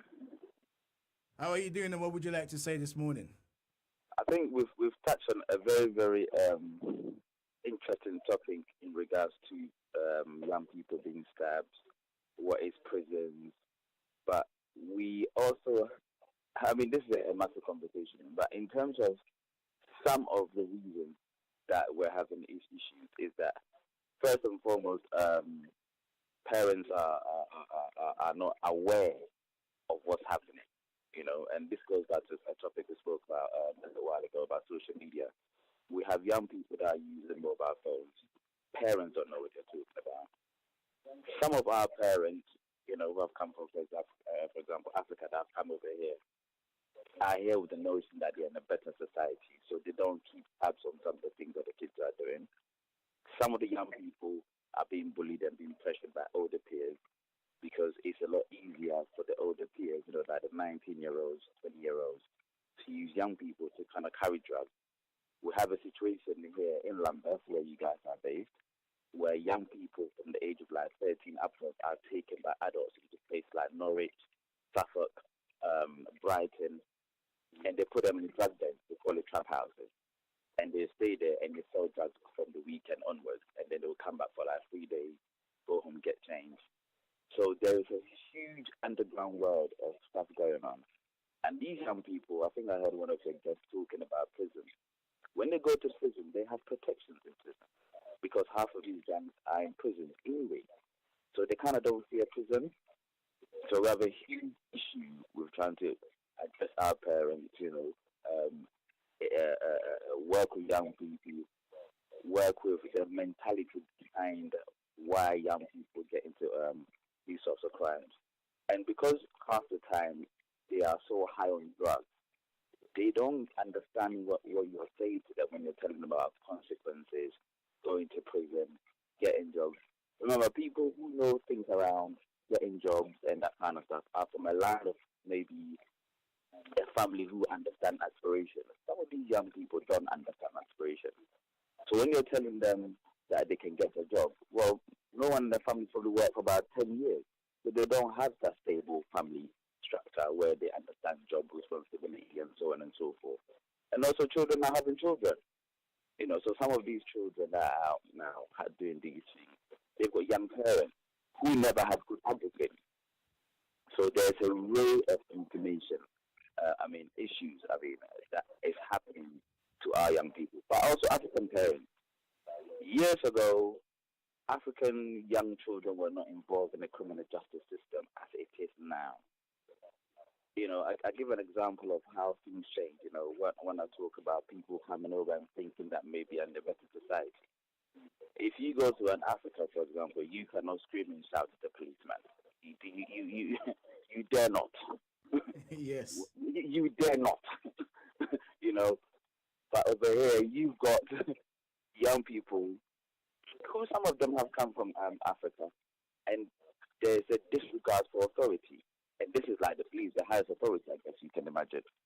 So there's a breakdown of respect, you know, and the parents, you know, who used to chastise their children, and I'm not condoning that, but, you know, they need to some level of discipline somehow, however you do it, you know, as long as you're not abusing your children.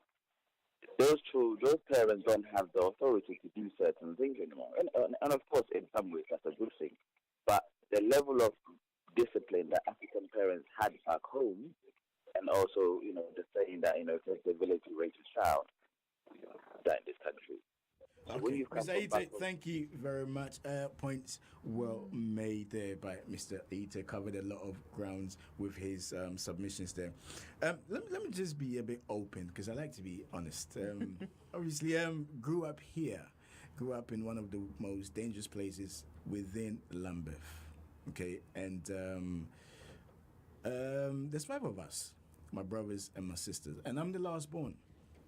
And there was a time when, I'm not going to name any names, but I think I was about 12, 13, and this guy gave me something to keep for him, which under normal circumstances, I wouldn't. Okay, so I'm trying to say that within the community, there's a perception that if you want to better yourself, that's the wrong way to. That's the bad thing. If you want to go through the right channels, you're seen as the sellout, so to speak. So then a lot of young people, because young people are not dumb. No, they're not. We should not think that they don't know what they're doing. They do know what they're doing. On point with what's happening as well. They know everything that is going on. But then, is it a case where there's a gap between whether it's a generational gap or between mother and daughter, mother and son, father and son? Well, there will always be a generational gap, wouldn't there? But it's just like I was speaking to my daughter over the weekend, and I said, you know, where I am today, I have been at the age that you're at, and I know what it's likely to happen during this process, the things that you're likely to face, because I have faced them or I'm aware that they happen. So you see, so I can better say to you at this point, maybe you shouldn't do this because, you know, this is the likely impact, just because I've been there and I know. You might not think anything of it and think, oh, what is the big deal? But when you get to my age or to where I'm at, then you will understand it. So the gap has always been there. But, you know, like I said earlier, we need to get to know our children. Society does not allow us, but you've got to make it happen. You've got to find a way around it so that your son will be able to come and speak to you. Mom, you know, see the guy down the road, he asked me to keep this for him.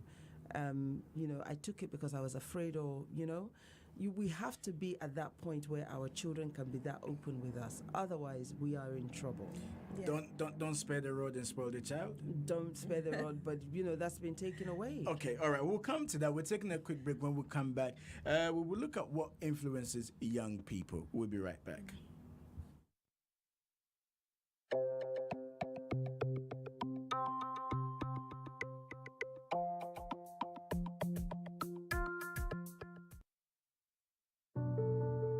You might ask an artist to explain his art, or ask a poet to explain his poem, but it defeats the purpose.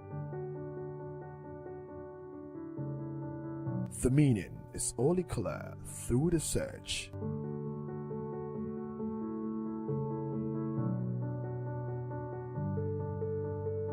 Painting is the silence of thought, the music of sight. Painting is just another way of keeping a diary.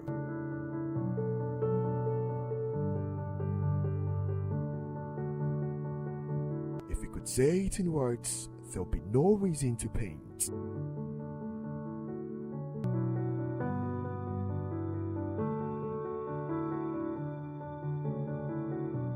Beloved, God created man with the dust of the earth. God breathed the breath of life into mankind, so man became a living soul. It is therefore empirical to know and to understand that the earthly cannot survive without the heavenly. Faith today is designed to bring men and women of God from across the world to discuss developmental issues and current affairs backed by the scriptures and the gospels. This will enable us to have a better Ghana and a better world to live in. My name is Apostle Owahin Omaria Champon. I'm going to be your regular host. Remember, the light of God will shine. Don't miss it.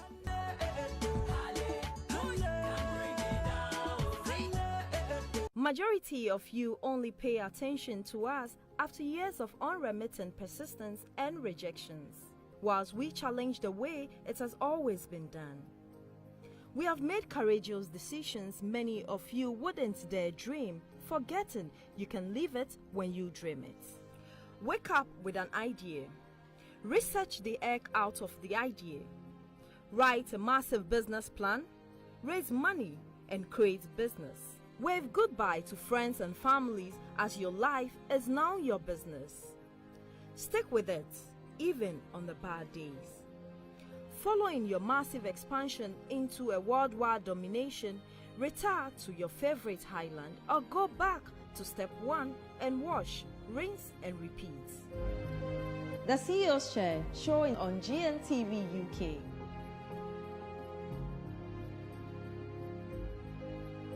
In news redefined. Wondering what's going on in the life of your favorite entertainment personality? Wonder no more because the Daily Set has got you covered with the latest in entertainment news, gossip, fact, rumors, and of course, some sizzling interviews. Not just that, did you know actor Jimmy Fox's real name is Eric Malon Bishop? I bet you didn't know. On the Did You Know segment, we bring you some mind-boggling facts you might not know about your favorite celebrity. We don't only set the trend with our stories, we bring you trendy videos and images that have gone viral on social media. Your entertainment just got better.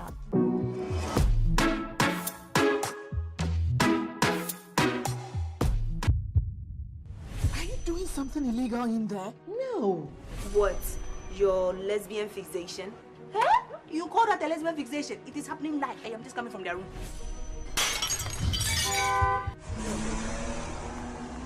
Drama. This cannot continue. We cannot continue hiding our true feelings. Hey, why are you locking the door? He who carries the load knows his weight. So what do we do now? We bang on the door till she opens it. What the hell is going on? We just came out of that room and what we saw there didn't even come close to 2 women.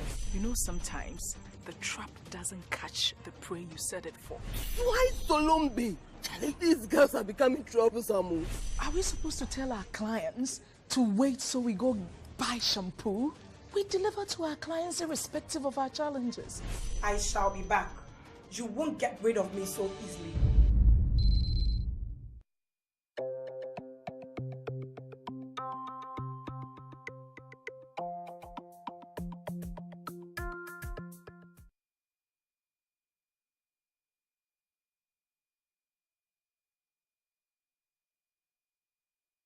Okay, welcome back to Talk Africa with me, Jones Ewa. Before we left, we were talking about the issue with knife and gun crimes here in the UK, especially within the African settings. A lot of the time, when these stories do break up and you read the headlines, the names that you tend to find are whether the perpetrator or the victim seems to be of African heritage. So I wanted to ask Priscilla, is it a thing where we need to, maybe the law needs to recognize that people within the African settings are raised differently? Well, I do think that, and I have to say kudos to the government in their effort to try and understand cultures. But I do think that, you know, the cultural understanding is necessary, and they need to do a lot more, because for most of us coming from an African background, we understand that there is a stick that will beat you. We understand that there's a possible belt that could be used on you. We understand that there are, you know, different types of punishments that you would probably have to endure as a child if you step out of line.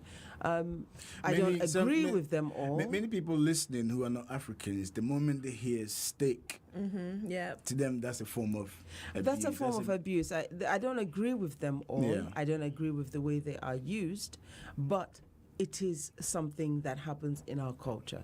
And I think that we also have to have an education about how far can you go in, you know, applying discipline to your child. You need to understand how far you can go. I'm a great believer, mind you, that, you know, with these kids, they're so smart. And with the way they are, you know, when we're children, we're always wanting to be treated as adults. Yeah. And we always think that we know. And we always, you know, when I get to that age and when I did, we're forever aspiring to get older, you know? Yes. So, and if you listen to them, they would often speak to you as though they were adults. And I think that I'm a great believer that if you sit with the child and speak to this child and listen to them, you can often turn it over.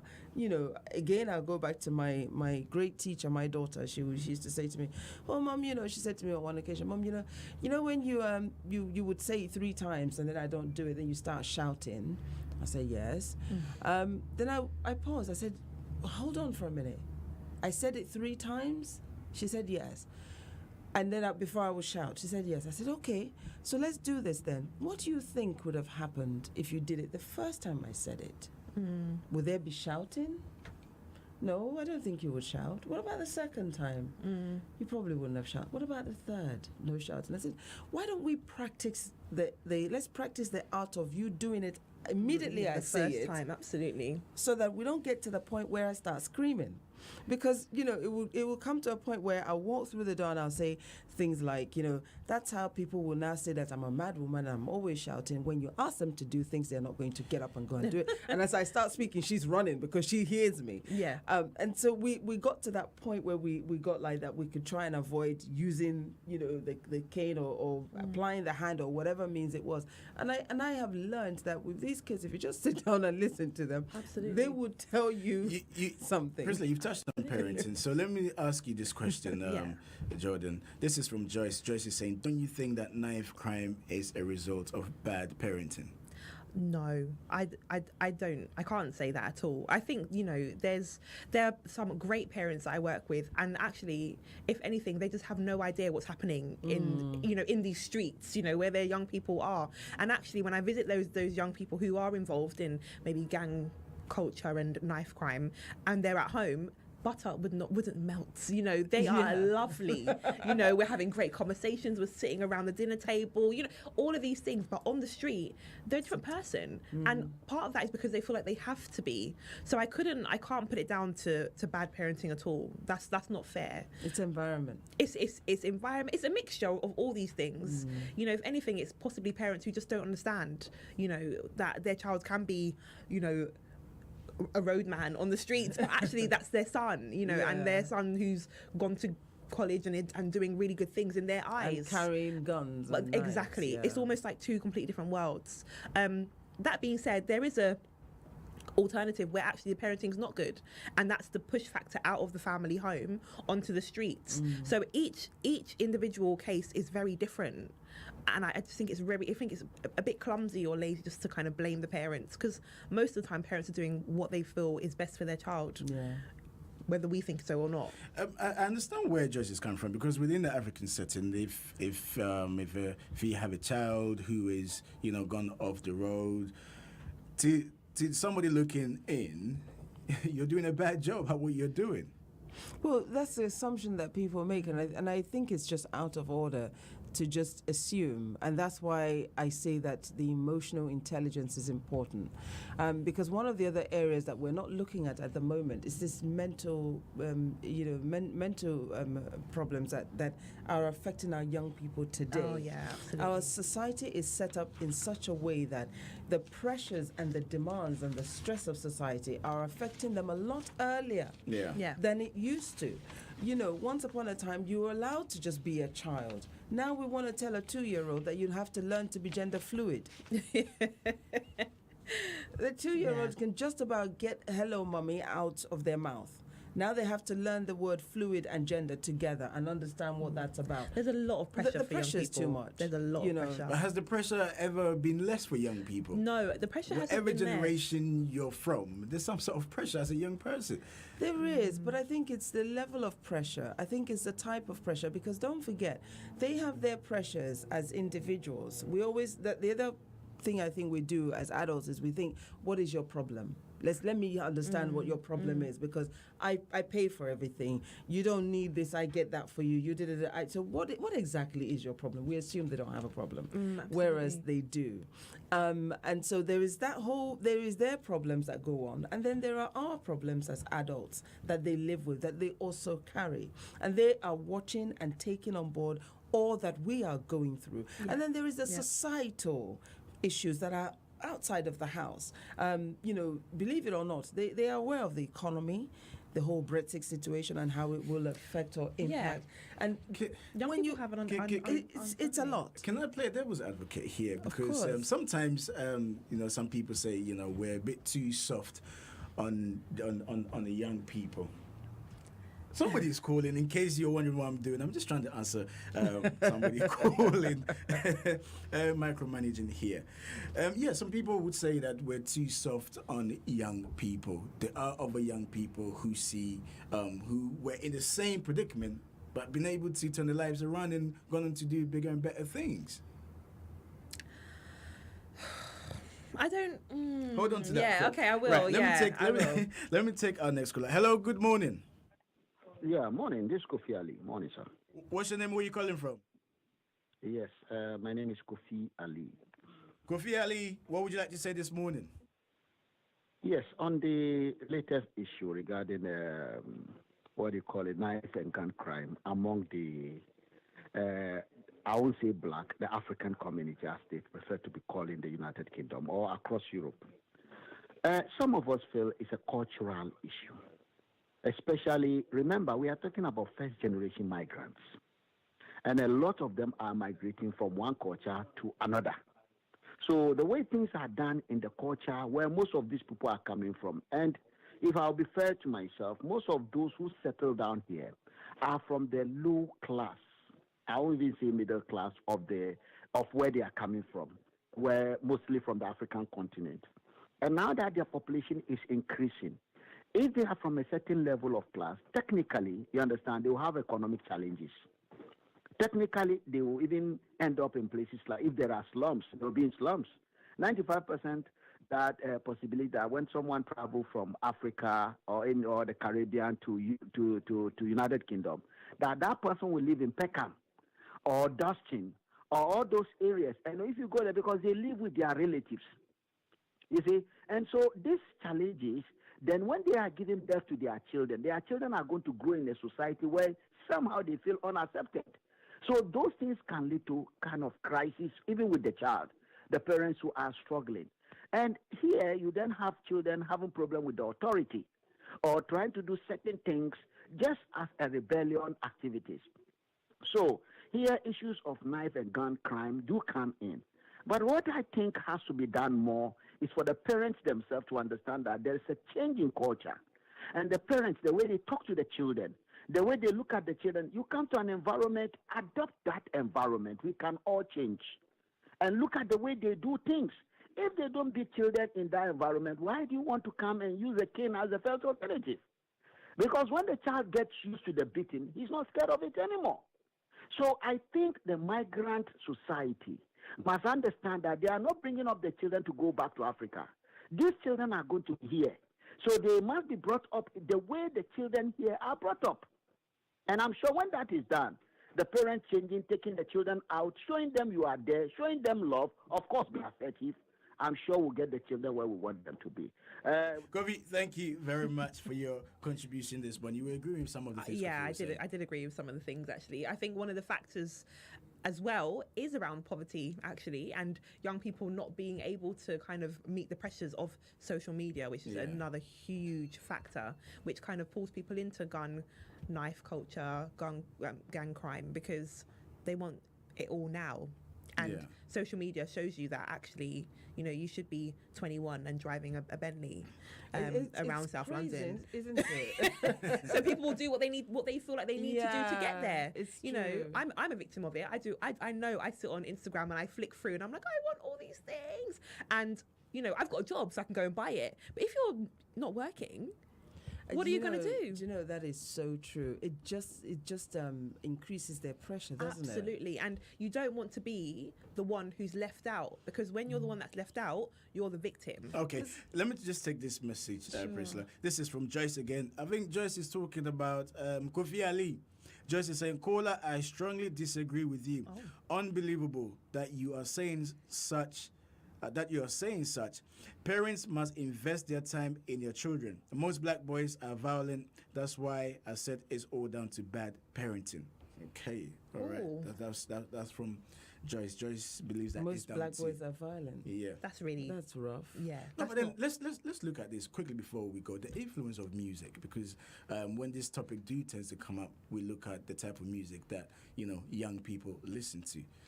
Hip hop. Yeah. How much of an influence has hip hop have on young people?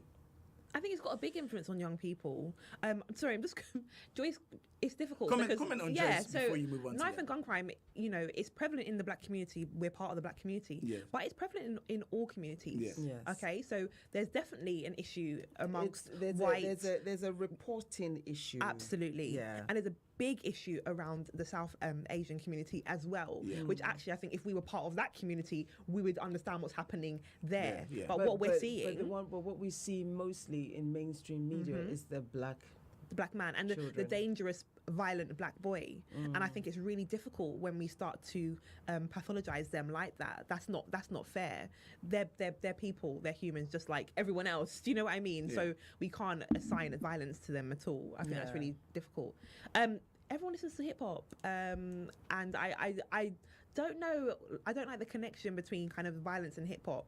I think if anything now, it's more kind of the social media that everyone is involved in. Most people are involved in. I can't say everybody, and the impact of that on young people having more of an influence, and possibly pushing towards more negative lifestyles. I agree. I think the hip hop thing, I mean, I was very much into hip hop years ago. But, I think there's so much has been said about the violence in hip hop. And I think that even the stars themselves are singing different songs now. Yeah. It's no longer so much on the violent focus. It's more about aspirations and, being able to become something better, I think. I haven't listened to it. Someone just said, I don't know what kind of hip hop you've been listening to. Exactly. So there's been there's been a huge change and conversation around the whole hip hop subject.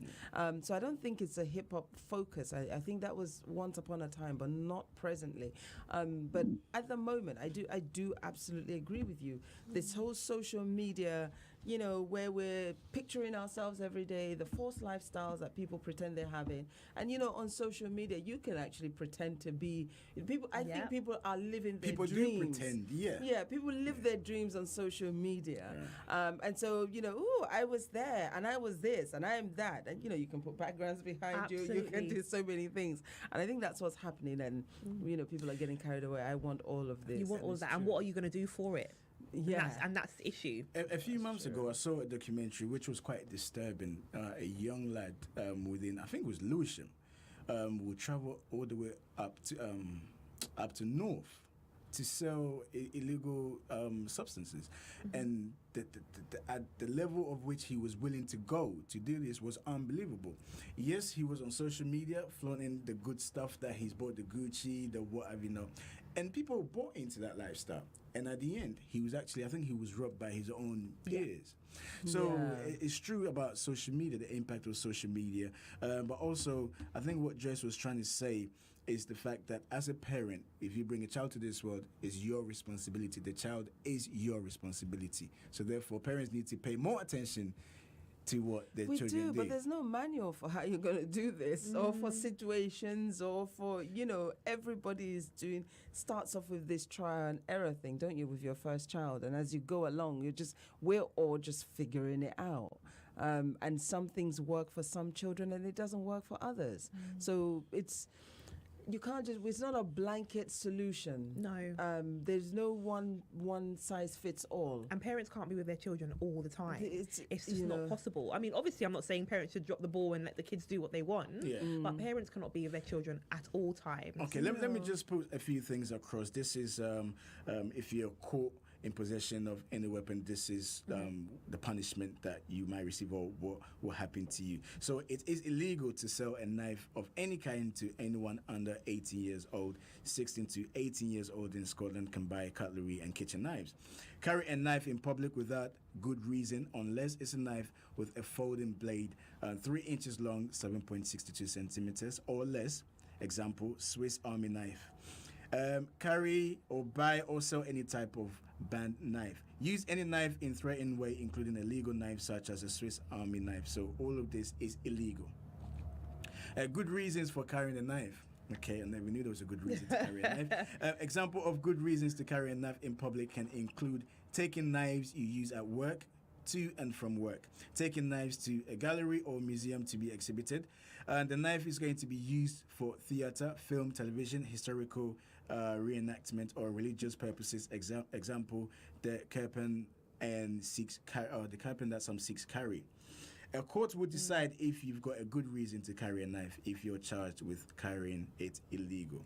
Banned knives, disguised knife, stealth knife, and baton, sword, and zombie knife. Do you know what a zombie knife is? I have no idea. Is there such a thing as zombie knife? Well, so if you're caught with a knife, this is what could happen to you, even for good reasons. If you're charged, it's up to the court to decide if your reasons are good or not. So, Jordan, what are some of the things, or should I say, is it workshops that you guys do when you get in touch, you interact with young people? So as a child protection social worker, we're working with young people very closely. So we're seeing them every 2 weeks or every month, and we're having chats with them. We're finding out what's going on with them, and trying to figure out what the push and pull factors are.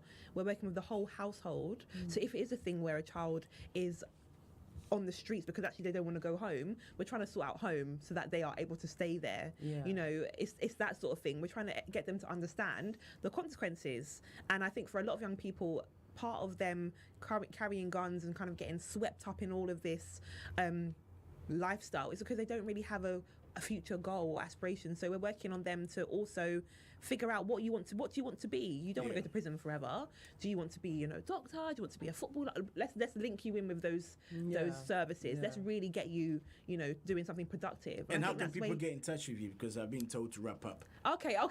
Well, maybe if they get in contact with you, Jones, then you can feed things over to me. Is that fine? Absolutely. You can get in contact with us. You can go on our Facebook page. You can call into the studio. One of us will pick up the phone. I would like to say a very big thank you to my guest in the studio today. Thank you, Priscilla, for coming in. Thank you, also, Jones. a big thank you to Candy, who was with us earlier on, and Jordan Barkley. Thank you for joining us today. Thank you. Thank you for watching. Thank you for listening. Thank you for your comments. And as always, we will do it again tomorrow, same place, same time. Enjoy the rest of your day. We'll see you tomorrow.